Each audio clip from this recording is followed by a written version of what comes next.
Um, when you say as your personal Lord and Savior, it's because you by yourself, as an individual, receiving Jesus.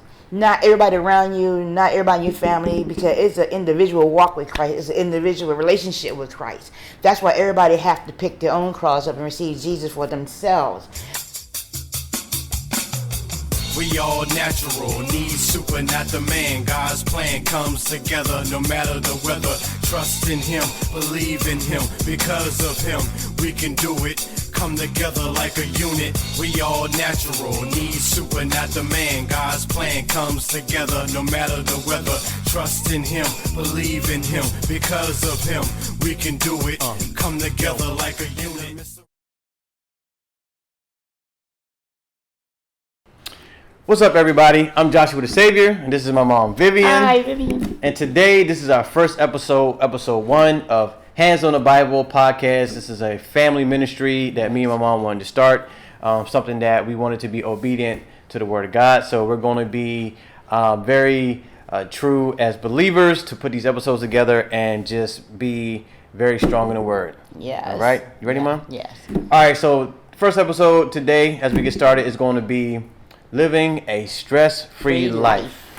And so basically we're going to have some scriptures. We're going to just talk a bit about, what the Spirit has been telling us or pouring into our life, and how we can, although we go through our own trials and tribulations, just like anybody else, so it's no different than, what people are going through. Is just that we're able to lean on the Lord more than the average person would. And we want to, give you some tips, give you some, not strategies, but just, how you can allow the Holy Spirit to work into your life, your family, whether it's your job, co-workers, friends, things of that nature. So that's what we want to reveal to you today. So before we get started, let's say a prayer. You want to do it, or you? Yes. Heavenly Father, thank you at this time for giving us the ability, the faith, the strength, the courage to come to you today, to let you know that you are for real and that your Spirit pour out on others that are listening today, because it's for them. It's always is one big family. Amen. In Jesus' name I ask this, amen. Amen. You'll get better, baby. All right, so we got the title out the way, and so let's start with scripture. Well, the reason why I'm giving this particular scripture is because I learned from my own experience that you have to receive Jesus as your Lord and Savior, personal Lord and Savior first, to be able to hear what the Spirit is saying to you.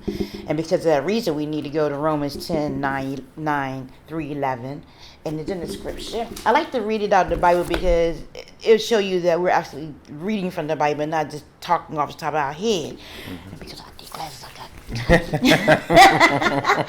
Okay, so that if you confess with your mouth Jesus is the Lord and believe in your heart that God risen him from the dead, you will be saved. For it is with your heart that you believe and are justified, and it is with your mouth that you confess and are saved. And that's how you know that you have received Jesus as your personal Lord and Savior. When you say as your personal Lord and Savior, it's because you by yourself, as an individual, receiving Jesus. Not everybody around you, not everybody in your family, because it's an individual walk with Christ. It's an individual relationship with Christ. That's why everybody have to pick their own cross up and receive Jesus for themselves. We can pray for others, we can love them, but to have a relationship, you have to have it for yourself, because he died for individuals, not just he died for the whole world, but you have to have a personal relationship with him in order to hear from him and believe in him. So when you receive him and you believe with your heart, not your mind, your heart, you will be able to feel his presence. And in order to feel his presence also, you have to be obedient to the word. And we're going to get into that too, being obedient to the word, to hear the Spirit speaking to you. So let's just touch on that for a little bit, because, what's your definition, or what does the Bible say or demonstrate about being obedient? What is your take on being obedient? Oh, nobody likes the word obedient. Children don't like it, grown-ups don't like it. The obedient means that if he tells you to start smoking cigarettes, start smoking. Because we're going to get into the baptism of the Holy Ghost, because your body is a temple of the Holy Spirit. And every time you put something in your body, you're abusing the Holy Spirit. And that's like actually slapping God in the face. And that's not good. You don't want nobody slapping you in the face, especially when you feel as though they love you. So that's what I see as being disobedient. Drinking alcohol, everybody want to use the excuse is Jesus changed water into wine. We get that, but we really don't know really if the wine was actually wine or was it some fermented wine. I know they said the best for last. Used to bring out the old stuff, then bring out the best for last of the scripture says. I get that, and I know you can drink wine, but don't let it be an addiction. Because a lot of times we get addicted to something, we don't realize we are addicted to it, and because of that reason, you're being disobedient. And I think all of us have been in disobedience somewhere in our lives, but once you come into the presence of the Lord, you're going to feel something guilty about yourself that you don't want to hurt his feelings. And when you get to the point that you actually feel you're hurting the Lord's feeling, then you know you're being disobedient and you want to stop. But if you can continue on doing something, then you haven't really have a relationship with him. That's what your parents do. You don't want to hurt their feelings when they love you, they provide for you, and then you got to do something destructive, and then you come back, you expect them to love you, forgive you, and you should have to do anything to get the respect back. It's a lot to it, but it's easier the more you do it. Yeah.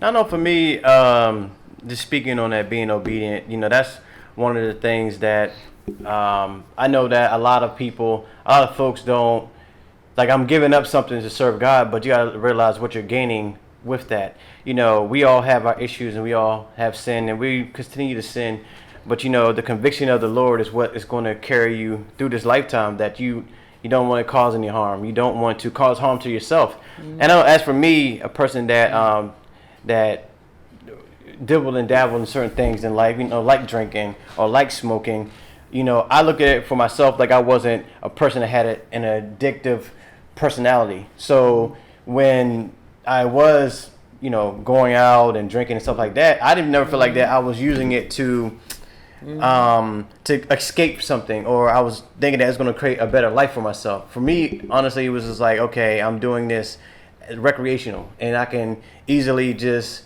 do this and be fine and carry on.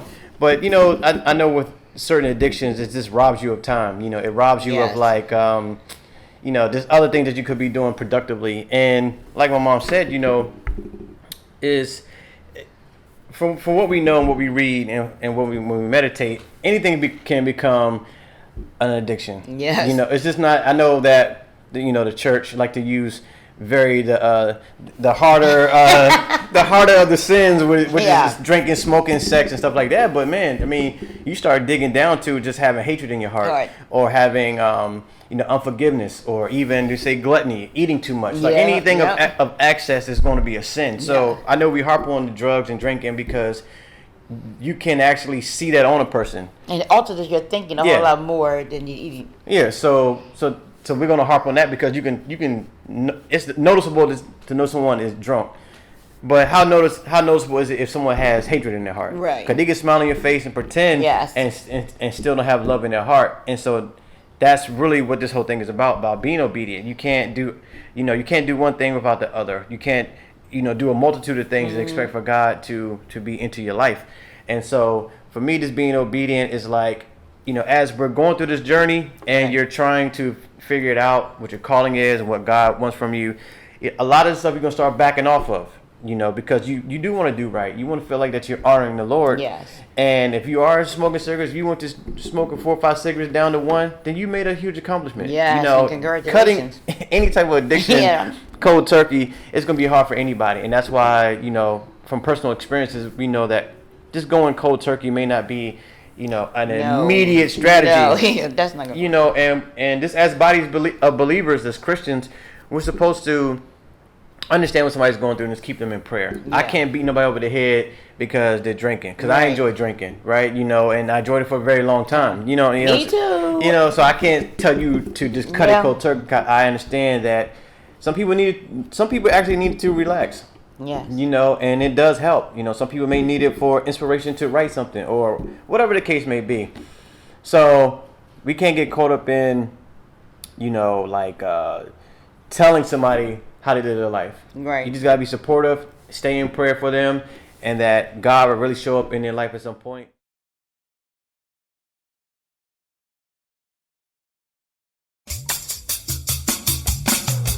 We all natural, need super, not the man. God's plan comes together no matter the weather. Trust in him, believe in him. Because of him, we can do it. Come together like a unit.